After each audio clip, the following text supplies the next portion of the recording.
You know, this always mystified me. I've had people telling me for years and years and years, you know, Zig, when I get a little down, I'll pop in one of your tapes. And man, it always gives me a lift. I always thought they were talking about a psychological lift. I've since learned that they're talking about a whole lot more than that. But let me tie that to another question. How many of you, as a general rule, deliberately drive your automobiles until it's completely out of gas and you're at the mercy of other motorists to take you to the car and get a refill? How many of you do that on purpose? Not accidentally, but on purpose. Or how many of you, as a general rule, when you see the empty needle moving toast to empty, you say, you know, I got to go get me some gasoline? How many of you generally do that? Can I see your hand? These salespeople and other people say to me, when I get down, I pop in one of your tapes. Now, is that smart? Or should they pop in the tape before they get down? It's easier to stay up than it is to get up. The reason we recommend listening 16 times is because if you listen to it 16 times, by the time you get through, you can, in fact, be finishing a lot of the sentences and a lot of the stories. Now you're talking to yourself. That's what you're saying to you. And what you say to you is dramatically more important than what I say to you. I'm going to make a statement right now, and if it's true, I want to see those hands just pop up. If it is not true, I want you just to keep your hands by your side. How many of you are honest enough to do that? Can I see your hands, please? All right? I see virtually every hand going up. Now, even though you've been sitting here all this length of time, sitting right there in your seat, at this moment you're more energized physiologically than you were when you sat down. Now, if that's true, let me see those hands go up. What about that? Now, hopefully you're not just being ladies and gentlemen. That's the reason I tied the honesty bit in there a little bit earlier, okay? Because you see, something has happened to you while you have been sitting there. Dr. Forrest Tennant, in my judgment, the number one drug authority in America. He was the consultant for the Justice Department, for the NFL, for Texaco, for any number of other organizations, NASCAR included. Dr. Forrest Tennant is a friend of mine. He went to a seminar I conducted out in Anaheim, California, back in 1989. Now, the seminar was from 6:30 in the evening until 10:30 in the evening. The participants had been in an afternoon seminar from 12:30 to 4:30. Before I started at 6:30, Dr. Tennant took blood samples from 5 of the people there. Actually, they just gave them to him. He didn't have to take them. But he got blood from 5 of the people. Now, when I got through, he took other blood samples from the same 5. The endorphin level was up to 300% higher when I got through after 10:30 at night than it had been when I started. Since then, he's done a series of other experiments and has discovered that, for example, when the brain is activated, and that's what's happening right now, that the other neurotransmitters come in and flood the system. Serotonin, dopamine, norepinephrine, and endorphins, and a lot of the other neurotransmitters. And you are physiologically energized, not just psychologically. This was written up in the May 1989 Meetings and Conventions magazine. Here's what he says. There is a biochemical basis for why people feel good after these talks. Something in hearing about success gives us an emotional charge that releases those chemicals into the bloodstream, and that makes the body function better.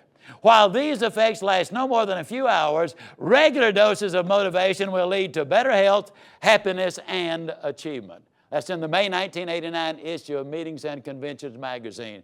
Now, the reason I do all of my recordings in front of live audiences, and the reason we insert the humor in there as much as we do, is because we want to get those endorphins and the dopamine and all of those other things in there flowing, because they literally physiologically energize you.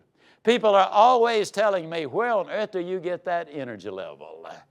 Well, let me tell you, first of all, to the very best of my ability, I practice what I preach. What do you call somebody that practices one thing and preaches another? Hypocrite. As you know, a hypocrite's a fellow that gripes and complains about the sex, nudity, and violence on his VCR. Now, that is...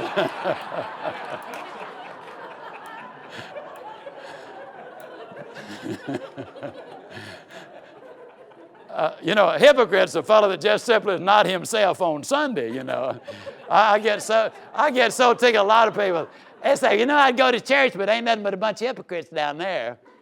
I always am so tempted to say to them, come on down, feller. We got room for one more.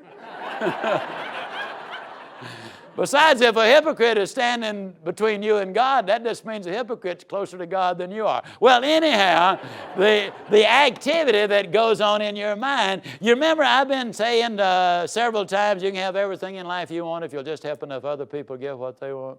Dr. Tennant says listening to tapes early in the morning will jumpstart the flow of serotonin.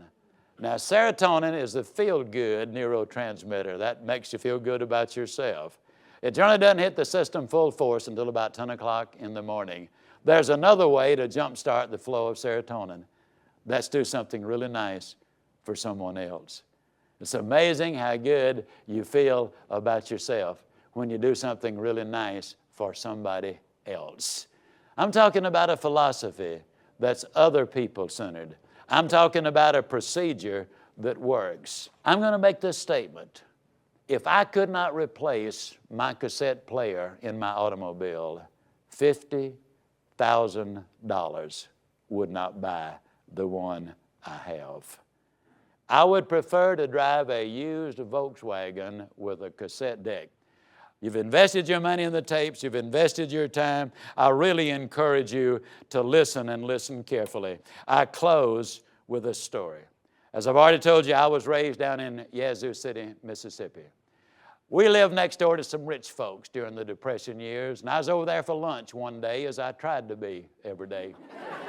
And don't misunderstand, even though there was a depression going on, we certainly had plenty to eat at our house. I know we had plenty because if I ever passed my plate, they'd always tell me, I know you've had plenty.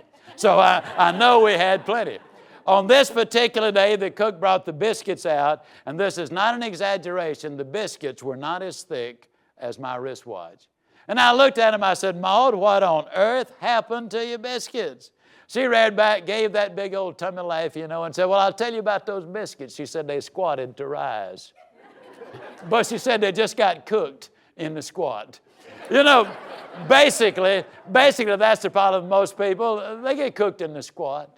They're a half a mind to do it or they're going to do it, but they never take that first step. That's what I'm really saying. How many times you ever seen somebody and they get excited about something and say, it's about time for the kids to get out of school and we're going to a lot of parties and so forth. Well, the kids get out of school and then, man, I'll really get involved in it. The kids get out of school and they say, well, I didn't realize it, but I got to take them even more places now than I did at the end of school when I had all the parties going. Wait after the kids get back in school, I'll have more time. Then I'll really get involved in it. Kids get back in school and they say, well, for the first time in 17 years, dear old Central High's finally got a winning football team and he got to support the kids. Wait till football season is over and then, man, I'll really get involved. Football season, then they say, well, here it is Thanksgiving and Christmas and New Year. And people don't want to be bothered this time of year with all that stuff. Man, wait till after the holidays over, then, man, I'll be ready to go. Oh, now, wait. No, I know exactly what you're thinking about. Let me tell you the way it really is now.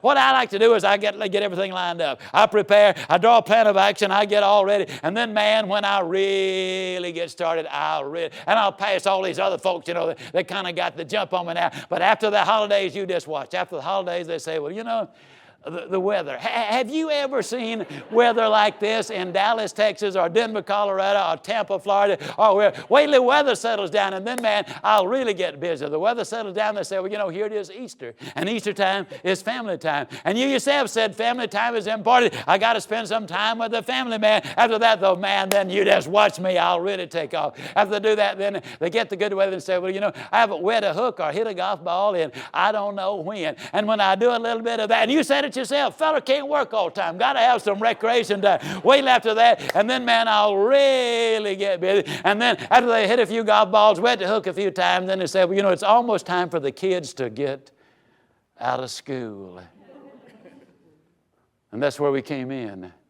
People who wait for Aunt Matilda to move out or John to get on the day shift. People who wait for the tax rate to change or for the new models to come out.